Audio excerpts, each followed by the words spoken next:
Hello, hello, hello, hello, hello, everyone. Welcome to another episode of Sree's daily global COVID-19 show. My name is Sree Sreenivasan, and it's my honor to gather all of you for this conversation every single day. It's day 154. We've been on the air for 154 straight days. Thank you so much for being here on what is a very special night. Kamala Devi Harris is the pick by Joe Biden to be his running mate for the November elections. We're going to be joined by two experts who will help us understand what is happening and what this means and where we go from here. We're going to be joined by Marielle Garza, an editorial writer for the LA Times, and Deepa Sharma of South Asians for Biden. Please stay tuned. Please share this right now with friends and family so they can join us. Hi, everyone. I'm Sree. I'm the Marshall Loeb Visiting Professor of Digital Innovation at Stony Brook School of Journalism and the co-founder of Digimentors, a social, digital, and virtual events consulting company. Our motto, don't cancel your event without talking to us, and make sure you talk to us about your virtual events. My email address is right here. Today, we're going to skip our conversation about our sponsors till later because we want to get right to the news, the big news that we'll be sharing and talking about.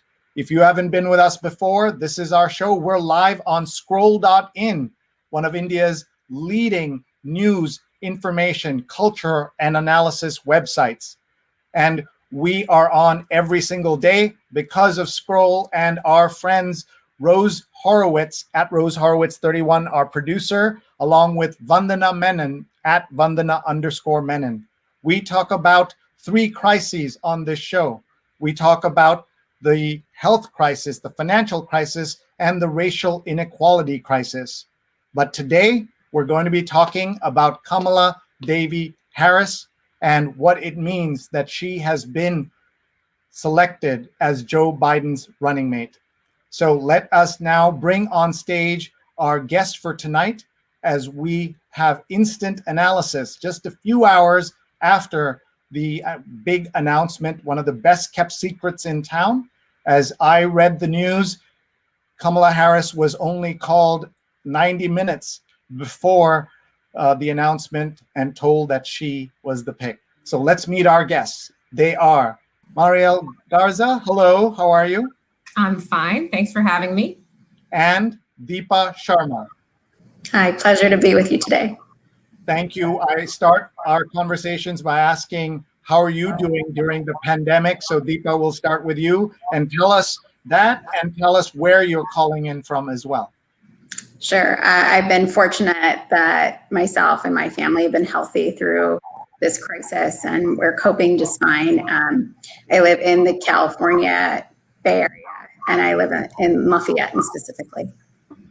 And you have a certain senator that you know who has now been put into the limelight in a very big way. Tell us what this means to you personally today. Oh gosh, just as a political professional that didn't have very many folks to look up to, seeing Kamala Harris and her rise as district attorney of San Francisco, as attorney general of California, to becoming our U.S. senator, it's now to being appointed as Joe Biden's running mate. I cannot describe the joy and the elation that I feel as an Indian American who's watched her career and frankly have had a front row seat to it. And it must have been very emotional. Where were you when you heard the news? I just here at home, I've been following Twitter all day. Just had the feeling that today was going to be the day. I actually couldn't sleep all last night. And then hearing one by one that folks were being called and being told that they weren't the nominee. And I thought, okay, well, that leaves Kamala Harris. This is just, I won't forget the moment that I found out on Twitter. All right, let's go now to Marielle Garza, who's with us. She's an editorial writer for the Los Angeles Times, and your editorial is in. First, how are you doing? How did this all happen? What was the sequence today? First, I'm doing fine, thank you. No COVID in my family either, and I'm in my home in Los Angeles near downtown. I heard the way most people did, which is through Twitter, and colleagues of mine. We had been hearing rumblings since yesterday that he was going to make his announcement very soon. Earlier today, we started hearing from sources that he had made his mind up, that reported on CNN, and then the news about who had not gotten it was a little too much like a beauty pageant, I think, for some of us who didn't get the pick. So it just sort of started seeming to be inevitable that it would be Kamala Harris, and it was. And of course, it all happened in real time because you were finding out that Karen Bass was not the nominee first, and then it was going on. So tell us what you then did, and we're pulling up the editorial that you wrote as well. Well, that editorial has been written for quite a while, actually. Maybe 2 weeks ago, it became clear that among the top contenders were two Californians, Harris and Karen Bass, a congresswoman in Los Angeles. And we felt as the editorial board that it was important to be ready with opinions about these Californians the moment it was announced, assuming it was announced. We also did other versions of other people that those editorials will never see the light of the day. So we'd already hashed out a position, written an editorial. It was ready to go. As soon as we got confirmation, we published it. So that's how it happened for us. It was a little, a bit of a delayed gratification. Usually when you write something, it gets published immediately. And in this case, I didn't even know if it would be published because we just didn't know who the pick would be. And tell us what you wrote and what that means for the campaign.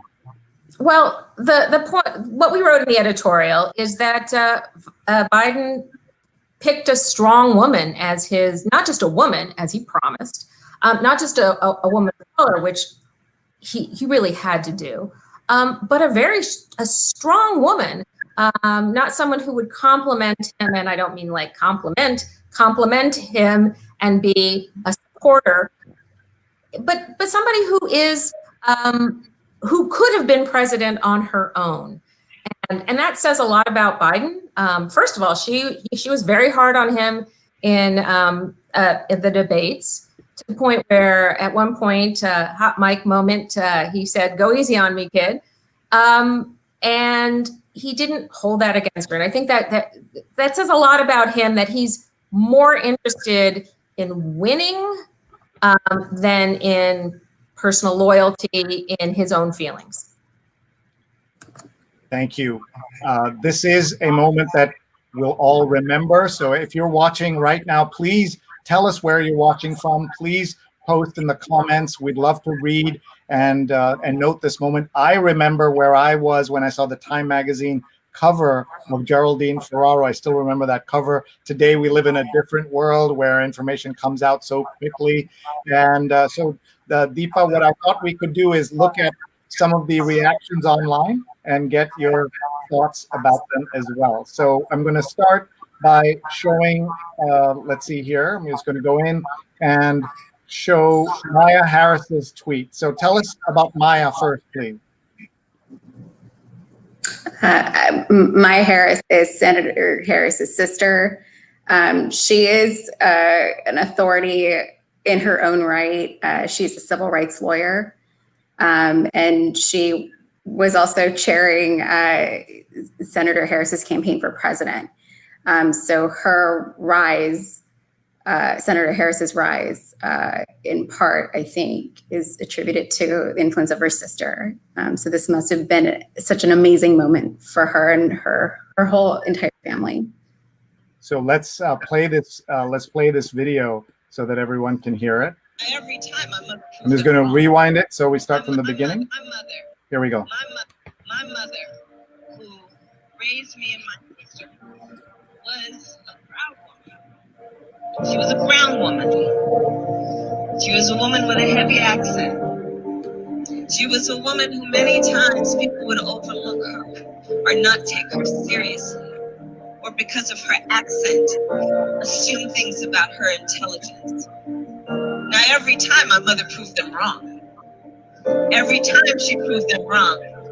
And because of who my mother was and what she believed, what she had the ability to dream was possible and then work to make possible, the fact that my mother never asked anyone permission to tell her what was possible is why within one generation I stand here as a serious candidate for president of the United States.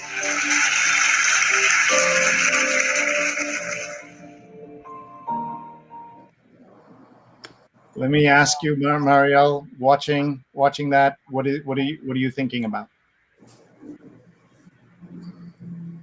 Yep, and she has a very powerful story, and it's one. What's really interesting about her background is she's got the Black experience, but also the child of immigrant experience, which I think is really powerful to particularly the population of Los Angeles, many of whom are from immigrant families, and they too have strong working mothers, and I think that story is really going to resonate with people. And tell us about the role of an editorial writer, because people, journalists are expected to not have an opinion. You, of course, are paid for your opinion. So tell us how you tracked her candidacy for president and how she ended up at this moment, how she was selected, in your opinion, and made it here. Well, just briefly, the editorial board is separate from the news side of the organization. We are a group of people who collectively and with the guidance of the management decide on the positions that the paper is going to take. And then the individual writers will write the editorial. So this piece about Kamala was not just my opinion. It was an opinion of a collection of people. And that's the way we handle endorsements too. And so when it comes to presidential endorsements, Senate endorsements, and I will point out that we did endorse Kamala Harris for Senate. And I forgot the second part of your question. Sorry. No, that's great to just to hear that. I think is wonderful. Deepa is the co-California State Director of South Asians for Biden. Tell us about that role and what is South Asians for Biden. A lot of folks are hearing about it for the first time watching tonight. Sure. I'm actually the communications co-chair for South Asians for Biden. And in that role, my responsibility is to reach out to media outlets, oversee the publication of and writing of op-eds that are geared towards the South Asian community. There's so many issues that are facing the South Asian community in particular, from immigration, civil rights, and educating our community is a really important thing to do with all of the issues that are in play in this election. Many folks may not have the opportunity to have their stories out there because they're in the South Asian community. It's a growing community. It's a burgeoning community. But now with Senator Harris's selection, I think people will be paying more to the South Asian diaspora. And my role on South Asians for Biden is to give a little bit of a voice to our diaspora community. Let's take a look at this video Tell us who this is and what we're about to watch. So Harini Krishnan is this co-state director for California for South Asians for Biden. She has been an enthusiastic supporter of Kamala Harris's. She's a proud member of the K-Hive. And so I was texting her all day, and I know she's very emotional, very happy, and you're about to watch what this moment means to her. Okay, so everyone, we're watching this moment when Harini listens and hears and talks about what this means for her and for so many more people. Take your time. Yes, for those of us who worked on our campaign, and I can't as a woman of color, as an Indian American, I can't tell you what this feels like. I'm happy. I just want to put that up. Take your And that was a very special moment to see that. Mariel, can you understand that kind of reaction in someone who typically may not be reacting like that, who is used to holding in their emotions? Why so many people are emotional tonight? I think there were a lot of people who expected to have those reactions in 2016 when Hillary Clinton was projected to win, and were very distraught that moment, that first moment, that historic glass ceiling shattering moment didn't happen. And now we're seeing a version of that. Granted, it's not the nomination for president, and this is a woman who could have been the nominee. She's qualified as anybody, but it's also an important role. Vice president has possibly hasn't had that much meaning in a campaign in my lifetime, because it's very likely that Biden will not serve a second term. He's also older, and this is a person who may step into the presidency. So it's a really important moment on a lot of levels for women of color, for immigrants and immigrant families. It's a big deal.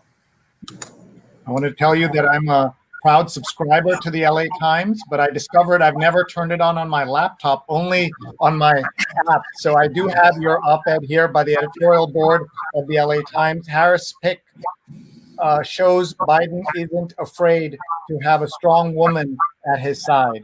And I'm just going to read the first paragraph. It says, in picking California Senator Kamala Harris to join Democrats' 2020 presidential ticket, Joe Biden has shown that, unlike the man currently holding the job he seeks, he's not afraid of strong women. So if you can just pull on that string a little bit and tell us a little bit more, Mariel, and the thinking behind that. Well, I mean, anybody who has seen her in action, has seen her as a senator, as an attorney general, as a DA, as a prosecutor, knows that she is powerful. And I don't mean she speaks well. She has a powerful presence. It's possible that she might even overshadow Biden, who is, I won't say he's vanilla, but he's a little bit. He's definitely not as charismatic as some candidates we've had. And I mean, I think it's clear from what we've seen of President Trump over the last 4 years, and even before, that he has issues with women, and he's a bit of a bully. And this is somebody who does not let bullies get away with it. She calls people on things. You've seen this in some of the Senate hearings, the confirmation hearing for Brett Kavanaugh, for Attorney General William Barr, some of her own colleagues, and there are more that are just escaping me at the moment. She's a prosecutor. This is what she does, and she does it very well.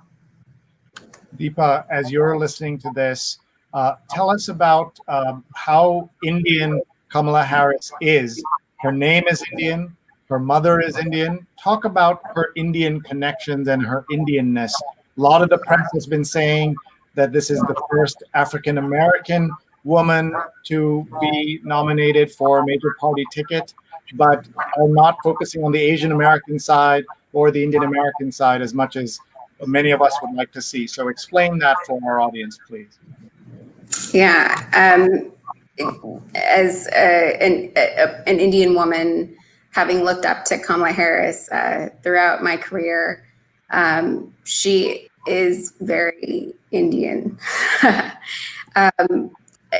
I'm thinking about a moment on the 2020 campaign trail when she was still running for president.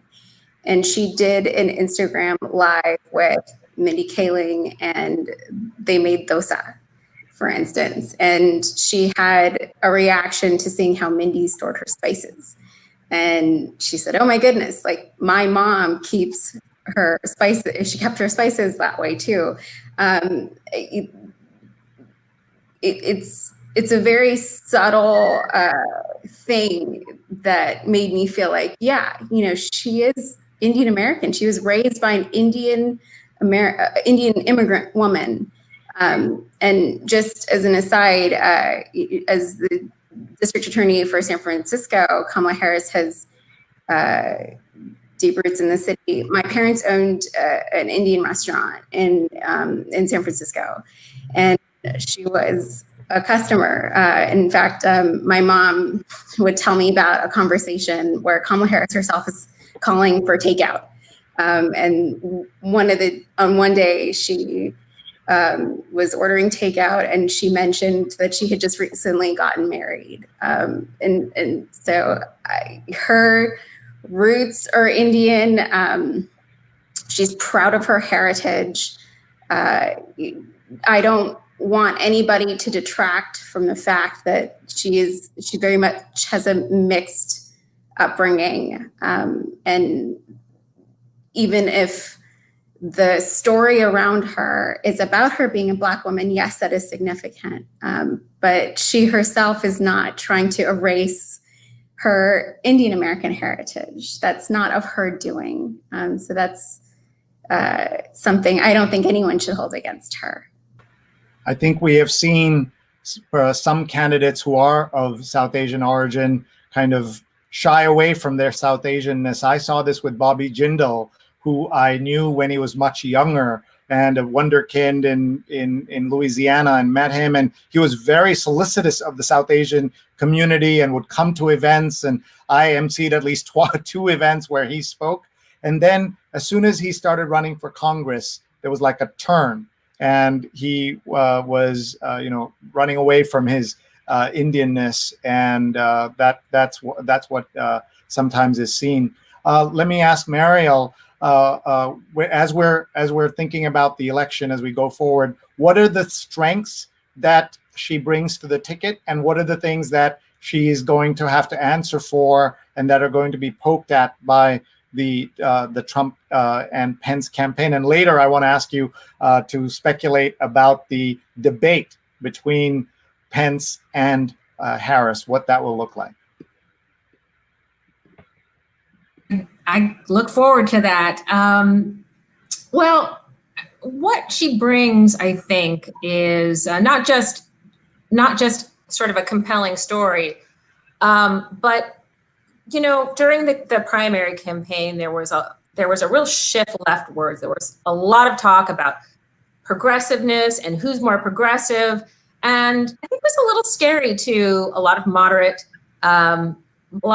Democrats who didn't want to vote for Trump, or were a little worried about some of the more extreme ideas of Bernie Sanders, Elizabeth Warren, and Kamala Harris, for all her statements about being progressive, is actually, I would say, a moderate. And she's a law enforcement moderate, a law and order moderate, I should say.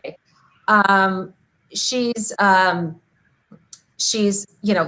this is what her career has been, is criminal justice, and that's what she's been steeped in.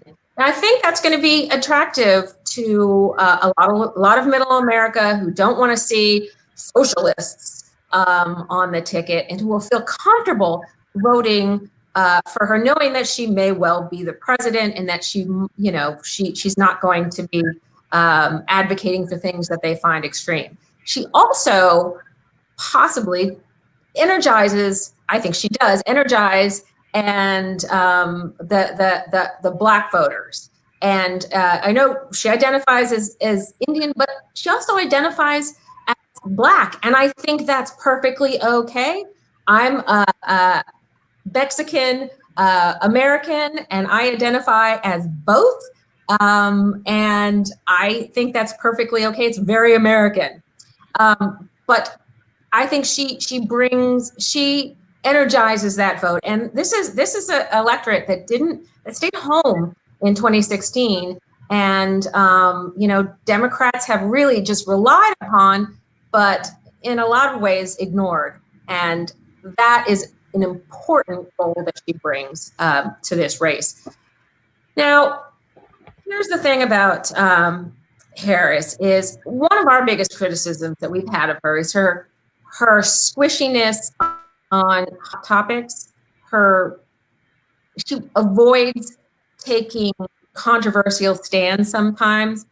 And that's been frustrating to us as an editorial board and journalists for years. Now it's seeming like it's going to pay off, because I think there's going to be very little for the Trump-Pence campaign to go after her that will stick, because her stumbles as an attorney general and as a district attorney general are somewhat weedy criminal justice issues that I think are less, don't resonate as well as something like Karen Bass is a communist. She's not, but that's the type of thing that really plays in Fox News and other conservative media. And this, well, she's going to be. Are Trump and Pence going to go after her for failing to let somebody free who I'm thinking a particular case in which she was criticized because all the evidence pointed to the fact that this person who had been sent to jail on a 3 strikes was innocent, and her office fought to keep him in jail. I don't see Trump and Pence going after her for that. One of the other things that we didn't like, and she's gotten a lot of criticism for, was cracking down on parents of chronically truant kids and jailing some of them and assessing fines. She did this as a DA. She supported a bill in the legislature when she was AG to do the same thing. That was criticized as the wrong way to go after truants, to criminalize parents. But again, I don't see the Trump-Pence campaign being able to make an issue out of her locking up, chronic parents. It's just that might hurt her with the progressives, but I don't see it hurting her on the right. Deepa, as the person who does communications for South Asians with Biden, I know this very precious time you're spending with us. Tell us what the game plan is for you starting tomorrow. What are you going to be doing? How are you getting the word out and engaging your community? Well, I can tell you that the South Asian press community is busy. And so we're releasing statements, and we're excited to reach out to voters all across the country. Indian Americans, South Asians, they're going to play a critical voting block this election. South Asians are in key states Texas, Michigan, Florida.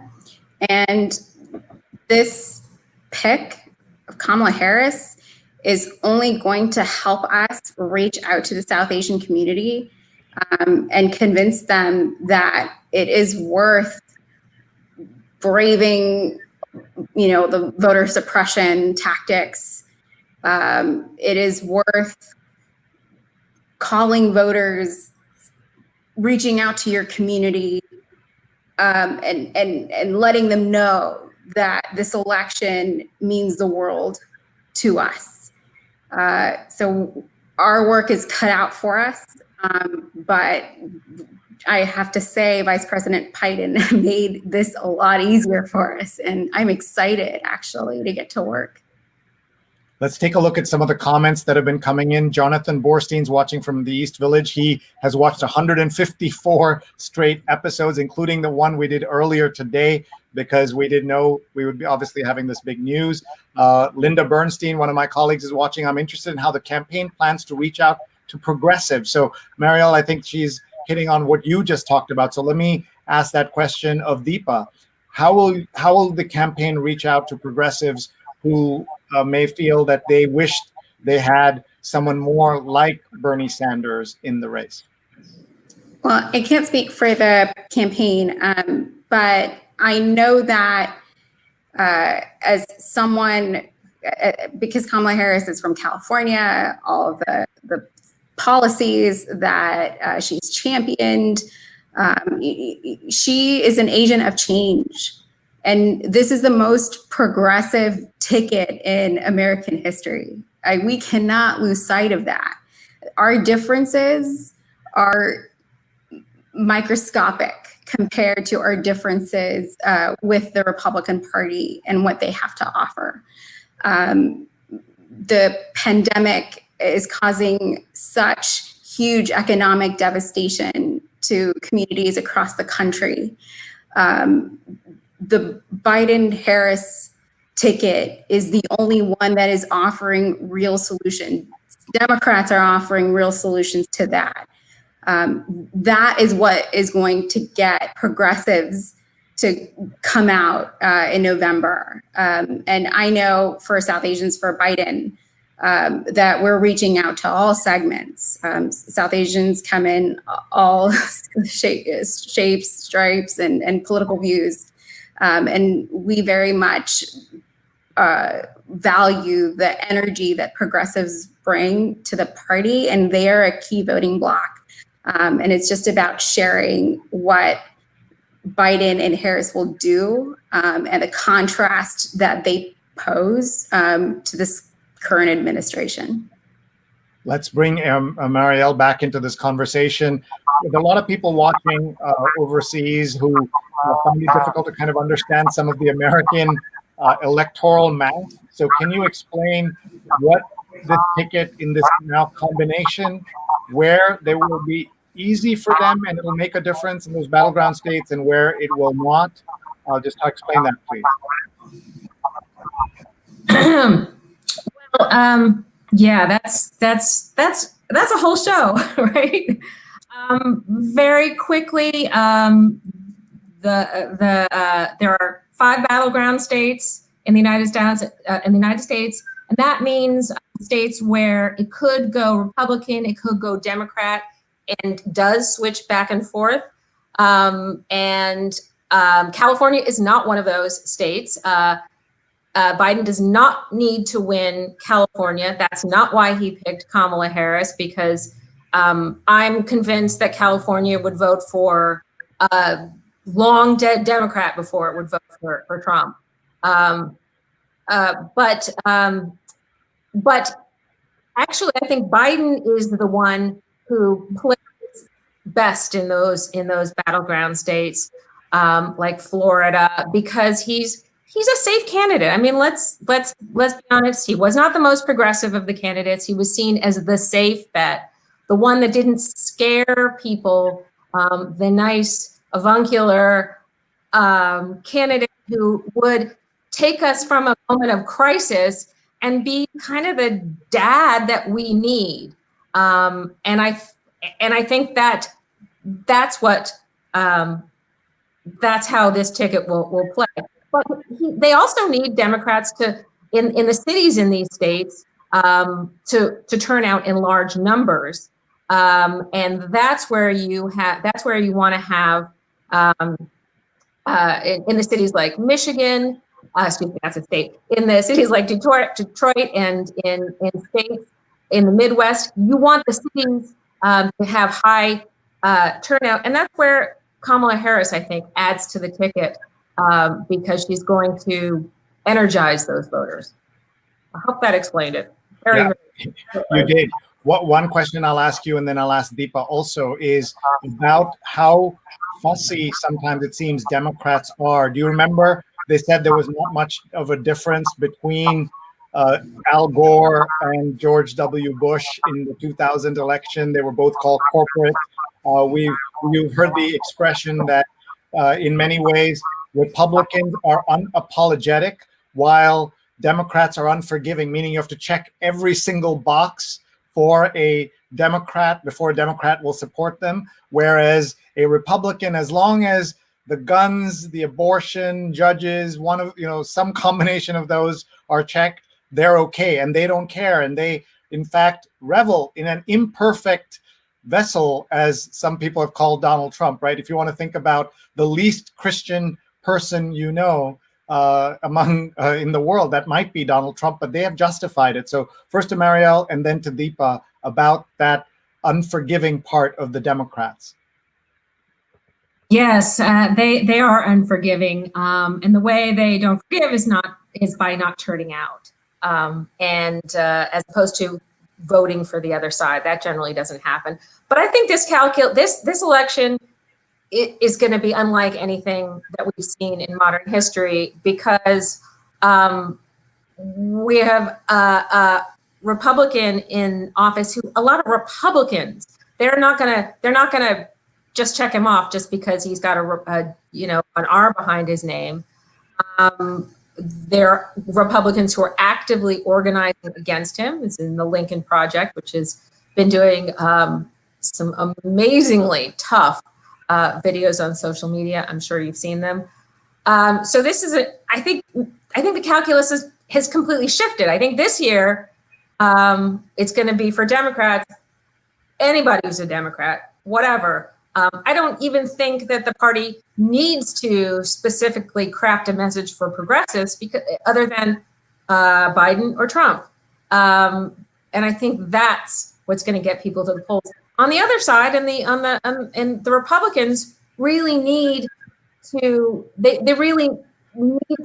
get their voters excited about Trump, and that's going to be really hard to do in the middle of an economic slump. Middle of a pandemic. If the economy had still been going strong, this would have been a really different race. I mean, if the pandemic hadn't happened, this would be a really different race.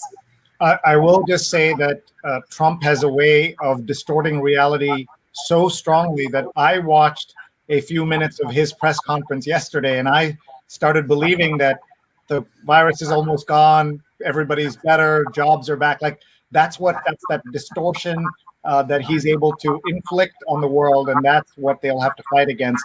Deepa, your thoughts?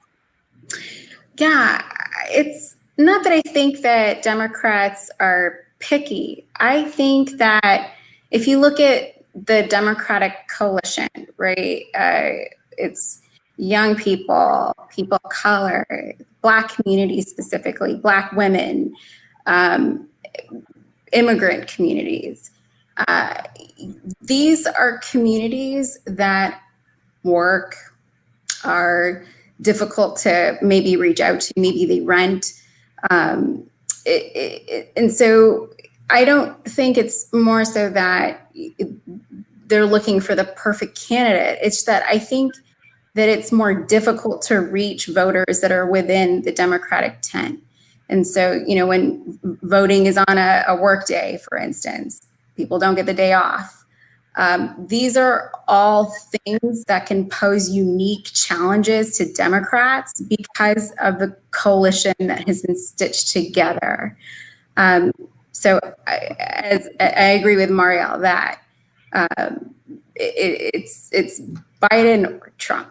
And that is such a persuasive message and it will unify people. It will energize people who don't normally go out to the polls, just because the devastation that this administration has proffered on the American public is so obvious that there is no choice now. You cannot be apathetic.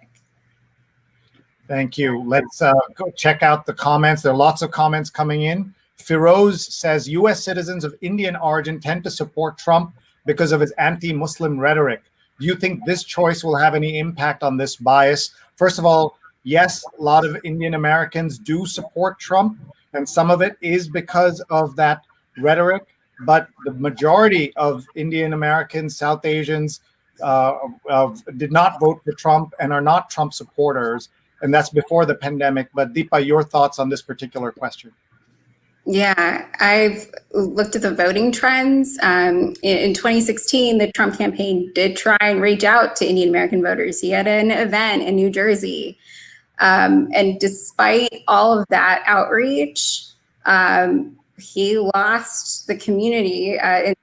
There's academic research where as much as 84% of Indian Americans voted for Hillary Clinton. Another study says 77% of Indian Americans voted for Hillary Clinton over Trump. So while I agree that there is a segment of Indian Americans that find Trump's rhetoric appealing, that is by and large not the case for the entire community. So it's not a concern. And in fact, I have to say, Vice President Biden has such a pro-India record through his record in the Senate. He was a proponent of the Indian nuclear deal. And, you contrast that with Trump, right? He's freezing H-1B processing. He's levied tariffs on Indian steel and aluminum. There's just so much that the Obama-Biden administration did to increase and strengthen relations with India that Trump's record just frankly pales in comparison. And explaining that to Indian American voters, explaining Joe Biden's record on so many issues will, I think, make the issue obsolete.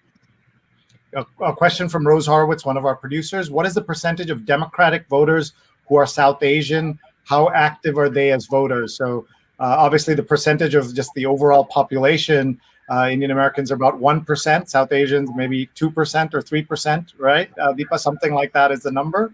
And so that's a small part, but they're pretty active. They come from a culture where elections are much, taken much more seriously than they might be in some places. I want to ask a question of Marielle about the Mexican American community.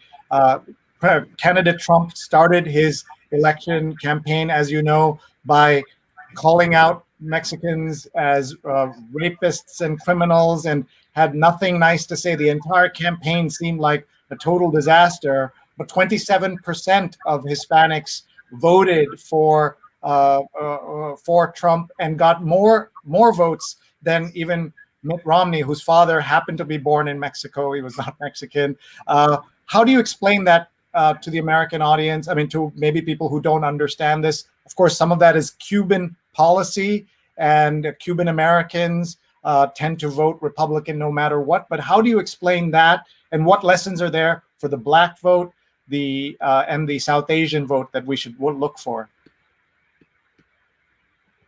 That the Latino community is not a monolith, as so many people point out. There's Mexicans and Central Americans, South Americans, Cubans. There are obviously Latinos of different socioeconomic levels. There's first generation. There's second generation. I mean, there's Texas. The Texas Latinos are often more conservative, as in Florida. So it doesn't surprise me that a quarter went for Trump. I suspect that that number would go down a little bit, hopefully a little bit now, because of the rhetoric, because of the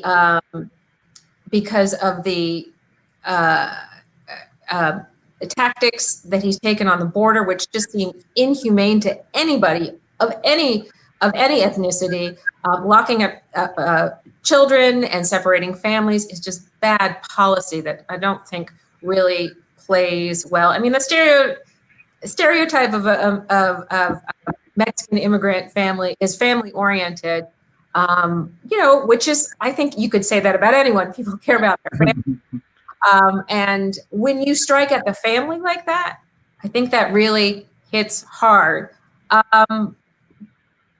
So I think you're going to see that number change a lot. I don't know, but again, the Latino community is not uniform, and it never will be. Just like the white community or the Indian community or any group of people, they have different ideas, they have different backgrounds, and they have different values. Let's look at some of the comments coming in. Liza is watching from Montclair, New Jersey. Ashwini from Delhi. Alan from Australia. Jane from Vancouver, Canada. Great choice of VP. The international nature of this story is also compelling. I think people are really struck by that. Let's look at some of the photographs that were in the LA Times today, including one particular one. I'm sure you know. I would be showing this. This was the announcement. This is part of her story. Born in Oakland, it says, and raised in Berkeley.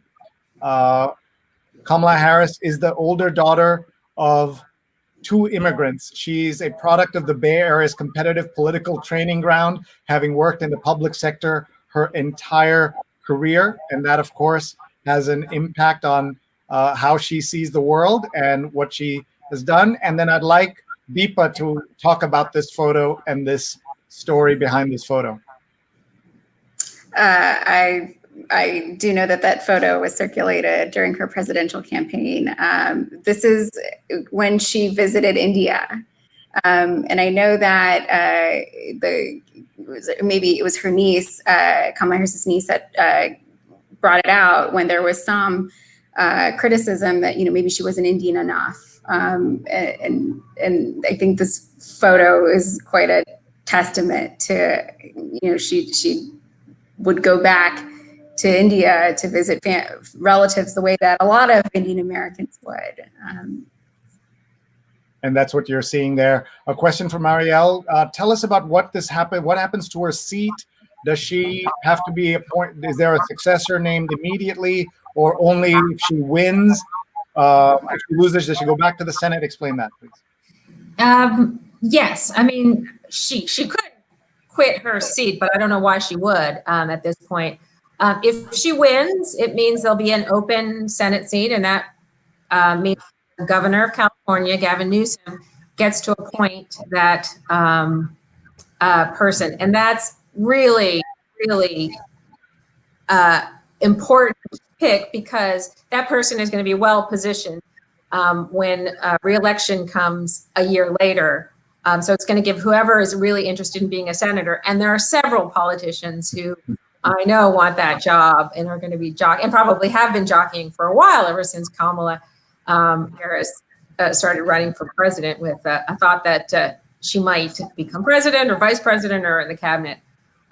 So that race is one that we're already talking about who might be picked.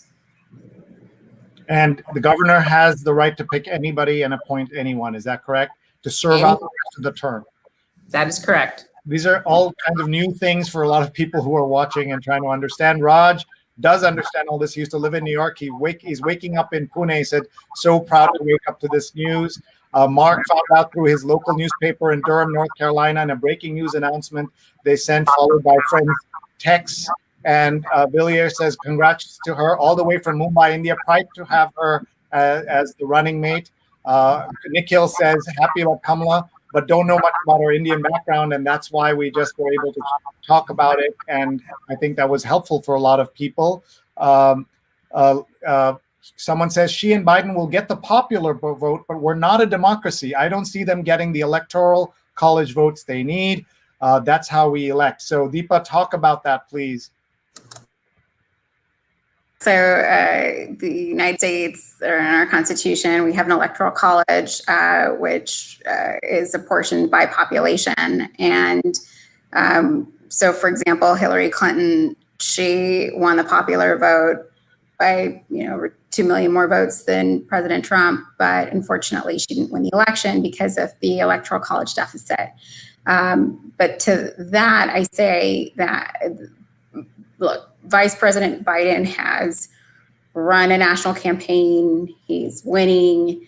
He's up in the polls. He's experienced. And I would actually point out that he's actually underperformed in his polling. And so I'm encouraged to see that in swing state polls that he is ahead. And it's not just in the national polling that he has a sizable lead, but it's also in state by state results.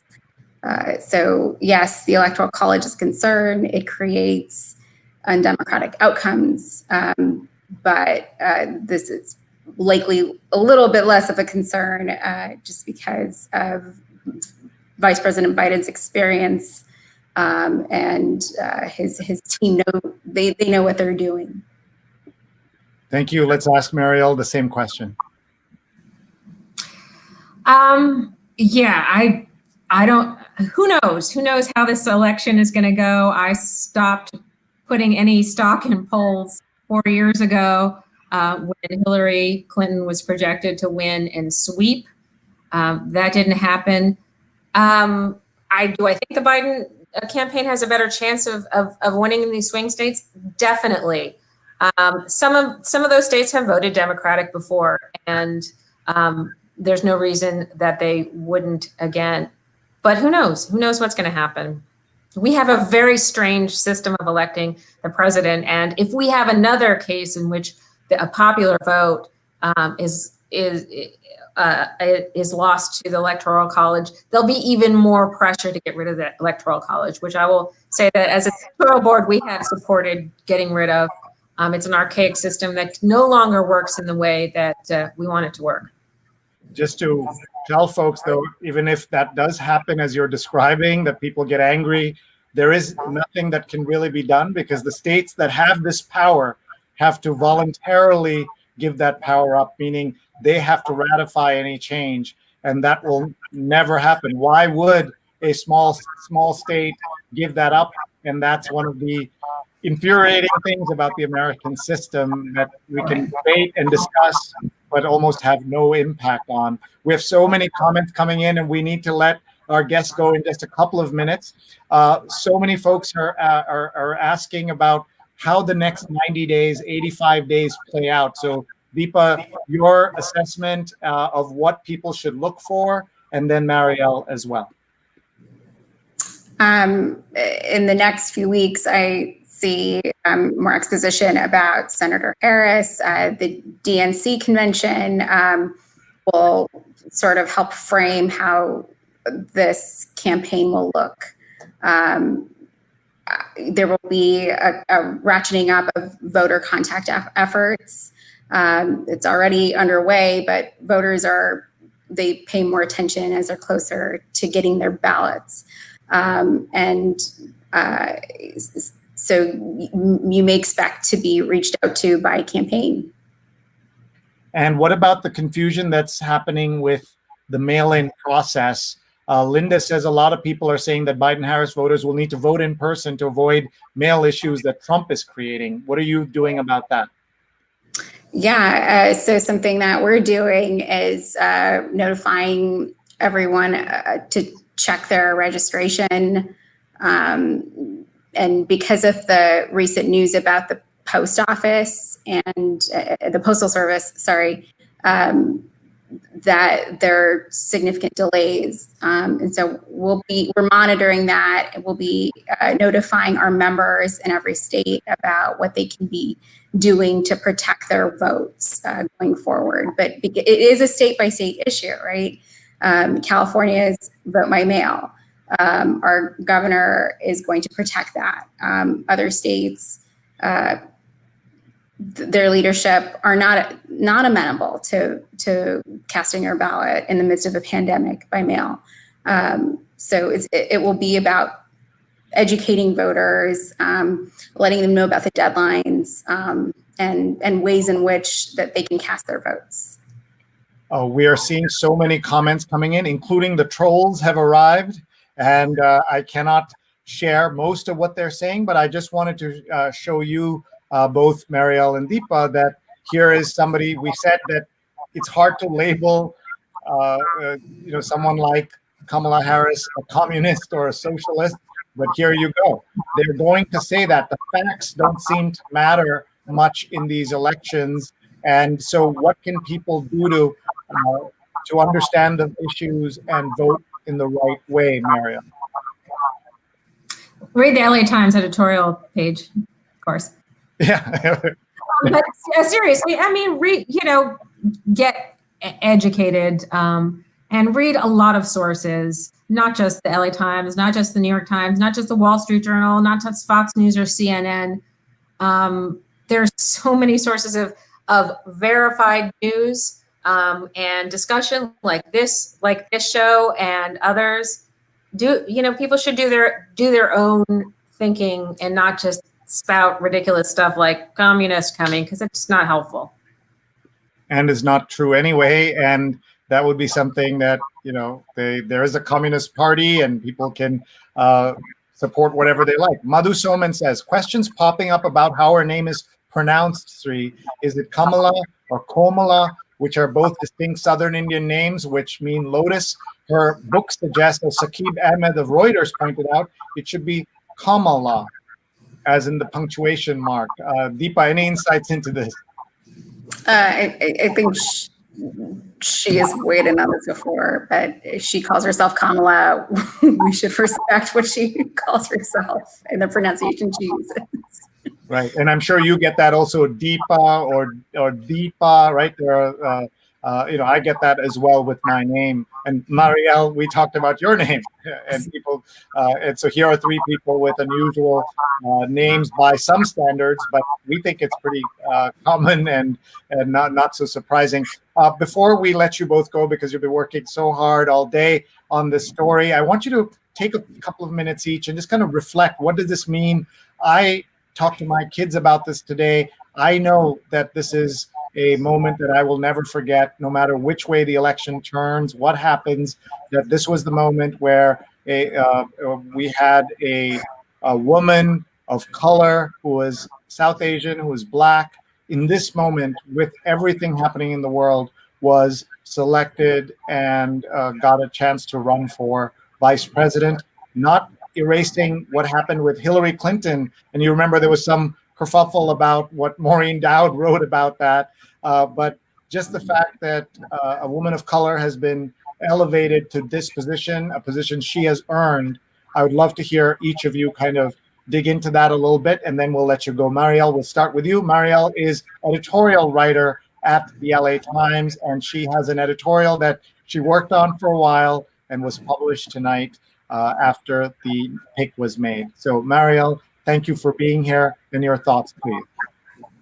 As I said earlier, I think this is a big deal, but I hope that it's going to be no big deal within a few cycles. That not just women, the occasional woman or the occasional woman of color, but that the inclusivity continues, that this is not just sort of a one and done thing. I don't know if the Biden-Harris campaign is going to win. If it is, that would be another glass ceiling shattered, and I hope it's not the first. For people who are already saying before this pick that Biden's going to win, he's so far ahead, what is your message to them? Remember 2016. Don't make any assumptions. Thank you very much, folks. That was Marielle Garza of the LA Times. I'm going to let you go so that you can get back to your evening. It's already 11:30 here. It's 8:30 in California. Thank you very much, everyone. Please follow Marielle Garza on Twitter, and we hope you'll come back in the weeks ahead and keep us posted. Thank you so much. Sure. Thanks for having me. Good night. Good night. And now let's talk to Deepa Sharma, who's communications director at South Asians for Biden. And she's also in California, in Lafayette. And big night. You must be exhausted. I know I am. Tell me how you're feeling and what you're thinking. I'm excited. I had a little bit of more of an emotional reaction than I anticipated. And I really was surprised by it. But it's such a big moment. It's a watershed moment, I think. And, you know, just to keep in mind that Kamala Harris, you know, she's the U.S. Senator from California. She doesn't bring a state that Biden wouldn't have gotten otherwise. So she was chosen because she was because of her her power, her story, her background. And I think that's really special, right? It wasn't just some gimmick. It just speaks to how powerful Kamala Harris is. I know Marielle mentioned her charisma earlier, and just the fact that Joe Biden himself selected her I think it's going to change politics from here on out. And the fact that the Democratic Party has someone on the bench, I think is such a huge thing for us. You know, maybe the conventional wisdom would say to choose someone who's safe, but this is a strategic choice. This is someone who can carry the mantle down the line, and I am excited about that prospect. I didn't quite understand all the attention being given to Susan Rice as a candidate because she didn't have that track record in electoral politics. So I thought it may come down to Kamala as well as Tammy Duckworth and maybe Karen Bass, but it wasn't for some people who were commenting, oh, this was expected. I don't think this was expected. There's nothing guaranteed about this, that this was the outcome, to everything that happened from her taking him on in the debates to all the choices he had. The fact that he went here is very special and something worth noting, no matter what you think of the ticket and Trump or anything else.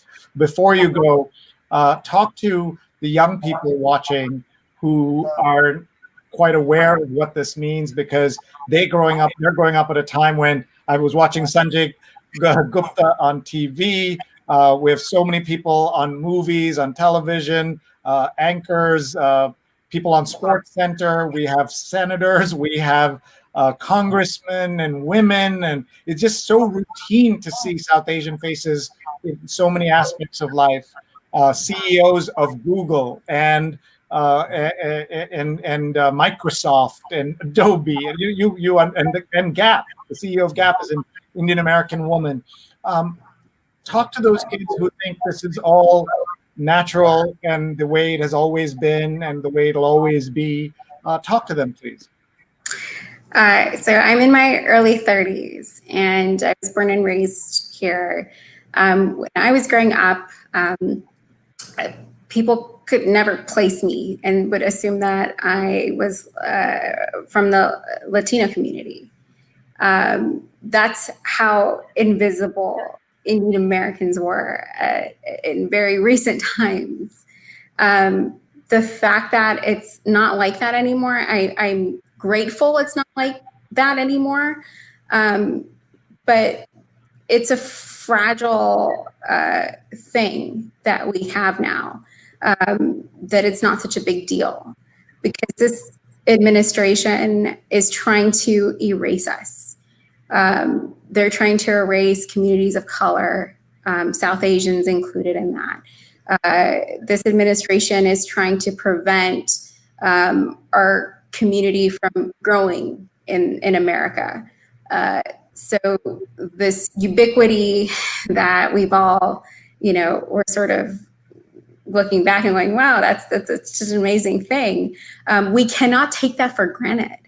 And that is what is at stake actually, this upcoming election. It is whether we are part of the American fabric.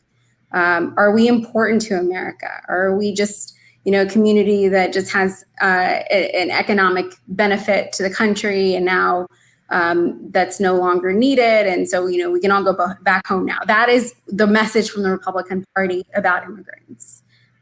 So this is my message to young people: is please don't take this moment for granted. Before you go, I want people to know how they can learn more about the campaign from a South Asian point of view. And so this is the website for South Asians for Biden. This is your website and your digital toolkit. I'm looking at all the elements in there. Tell us about it, and tell us about any other South Asians who are involved in the campaign that we should know, names we should know. Sure. So on our website to join us, there's actually the bar that says join us. If you input your email address, you'll get communications from us, and mostly it's just upcoming events and ways that you can get involved.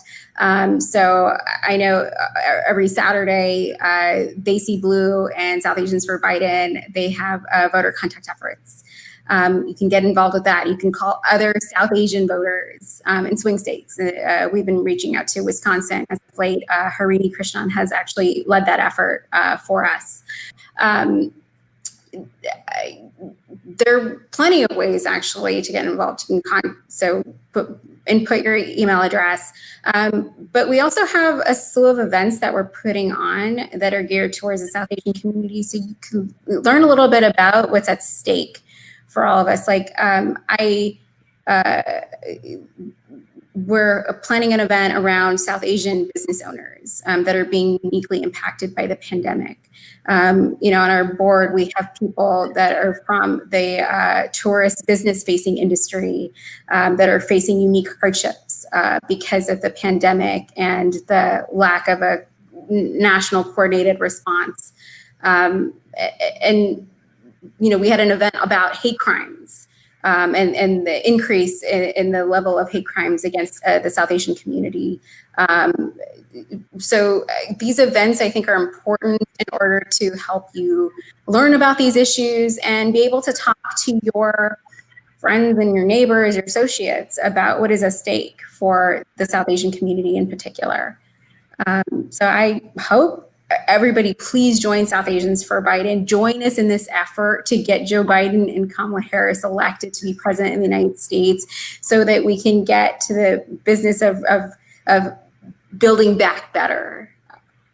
I hear you. I'm looking at this photograph on your website, and I see Ajay Banga, who was the CEO of MasterCard, is there. And on his right, he's the gentleman in the turban. On his right is Sonal Shah, the founder of Indicor and great political mind. I see also the Malika Datsu. This is Vice President Biden has spent so much time with Indians, with South Asians, and knows them, as we know. People are tweeting, we've got the trolls here, so I'm not showing the comments. It just shows you how easy it is for the trolls to come and take over, but we want to control that. We also want to mention that there are other organizations that are involved in this in the process. This is Impact, the Indian American Impact Fund, and they have a picture of Kamala Harris, and leading Indian American group lauds historic Harris selection. And I presume that you all work together and you all know each other. Yes, we do. This election is so important that all of these groups are building coalitions, working together, and figuring out how we can make the biggest impact collectively. And that's Neil Makija, who's the executive director. One of the things, of course, is that South Asians are not known for working together. So how are you going to make sure that everybody does work together? Well, I think that's right, but you wouldn't know it from seeing this. So we're an 80+ member national board with a couple thousand members and counting now across all these states. And we just started in January. And so the fact that you have 80 people serving on a board, working together tirelessly. Again, we're volunteers. We all have day jobs. But I cannot tell you how gratifying it's been to see the laser focus among people of the community from every segment of the diaspora, Pakistani Americans, Sri Lankans, Nepalese, Bangladeshi Americans, all just united in this one cause, which is to get Joe Biden elected, and now Senator Harris. Deepa is the communications director for South Asians for Biden, and before she goes, I want to show folks that I've been following Senator Biden for some time. And how much time? This is a video I shot of her, Deepa, in 2009. And I was at a fundraiser to talk about her career. I just want to play a couple of, just about a minute, and I want you to react to show people that she's basically the same person she was back then as she is today, and then we'll let you go. I think it'll put in perspective the I've made and the work that I plan to do as the next Attorney General of the state of California. I grew up the one of two daughters of parents who were graduate students at the University of California, Berkeley in the 60s. So they met when they were both very actively involved in the civil rights movement. And, so I as a child grew up with all these folks who were full-time shouting and marching about this thing called justice.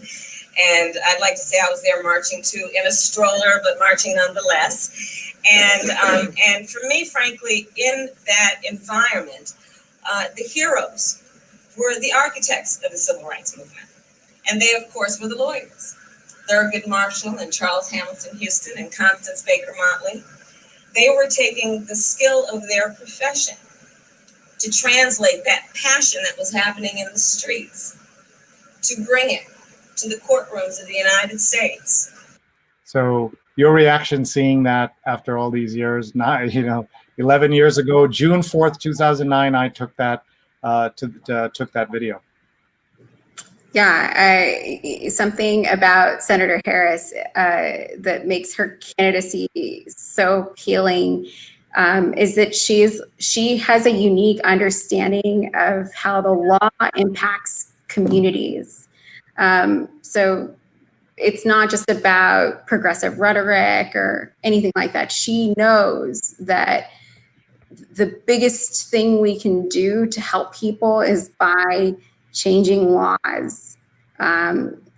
She is very civil rights oriented. She's civil rights focused.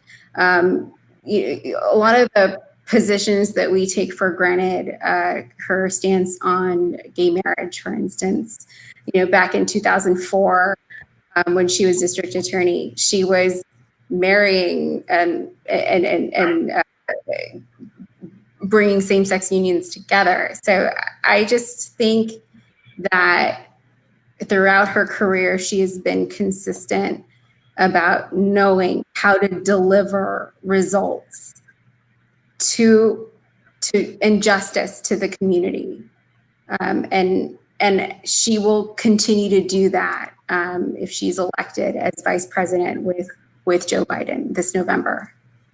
And to your point, South Asians look that way only on the surface. Actually, at the core values, they're united forever. So Kalidas is reflecting what you're saying, that South Asians can be united, and that's great to see. And with that, we're going to let Deepa Sharma, the communications director at South Asians for Biden, get back to her evening. It's about 8:45 in California. It's almost midnight here. What a night. I'm going to remember this forever. And Deepa, you were part of it. Marielle, the LA Times editorial writer who joined us, I'm so grateful to you, and good luck, and looking forward to staying in touch.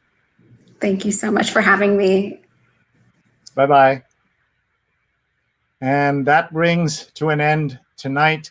It's 11:45. We got started at 9 p.m. Eastern, some 2.5 hours ago, with our regularly scheduled episode about spelling bee mania, and then turned into Kamala Harris mania.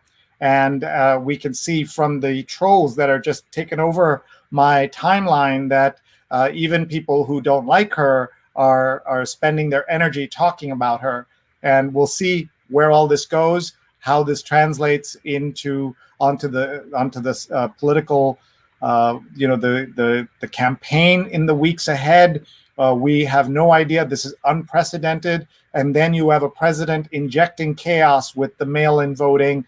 And on top of that, you have the Russians and everything else that's yet to come. So it's going to be fascinating set of weeks that we have ahead of us.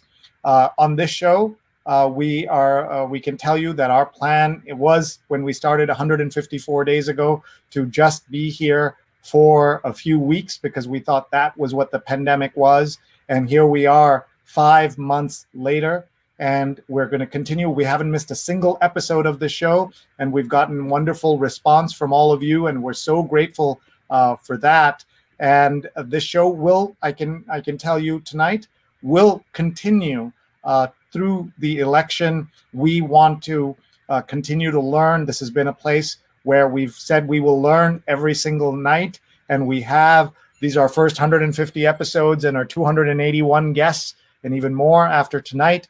And we will continue to cover this because of our partnership with Scroll.in, because of our wonderful producers, Rose Horowitz at Rose Horowitz 31 and Vandana _Menon. Please check out our archives, youtube.com/Sreenet, youtube.com/Sreenet.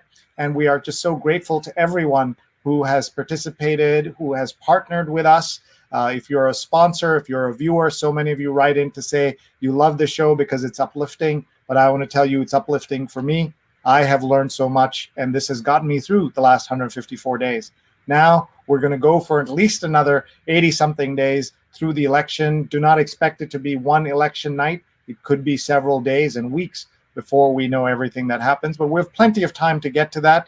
Just this week, we learned about how polling works in this country and what it means and what are the things we need to know. This was an episode with Charles Franklin that you can find in our archives. He explained how polls work, and you can go back and look at that. So that was the first, and this is the second in a series of conversations around all things electoral that we're going to talk about.